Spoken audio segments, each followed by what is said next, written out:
દર્શન કરવા માટે જાય છે તો તેમના માટે સેવાનો લાભ અમે લઈએ છીએ। તેમના માટે ઠંડુ પાણી, નાસ્તો, ચા અને ભજનનો પણ કાર્યક્રમ રાખવામાં આવ્યો છે। અત્યારે તૈયારી થઈ રહી છે સંતવાણીની, દેશી મોજ કરીએ છીએ અને બધાની સેવા પણ કરતા રહીએ છીએ।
માતાજી ખાતે સમગ્ર ગુજરાતભરનો આજે ચૈત્રી પૂનમનો મોટામાં મોટો ઉત્સવ કહેવાય। હજારો સંઘો, માંડલ, વિરમગામ, દેત્રોજ, ખારાપાટ, ઝાલાવાડ, ચુવાડ પંથકમાંથી પસાર થતા હોય છે।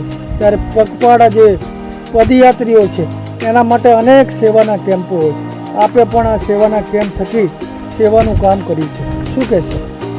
સેવામાં એવું છે કે અમે આ વર્ષથી જે અમારું મંડળ છે હાજરીમાં મંડળ તથા કબીર મંડળના સેવકગણ તરફથી અહીંયા એક સેવાનો મોકો લઈ રહ્યા છીએ।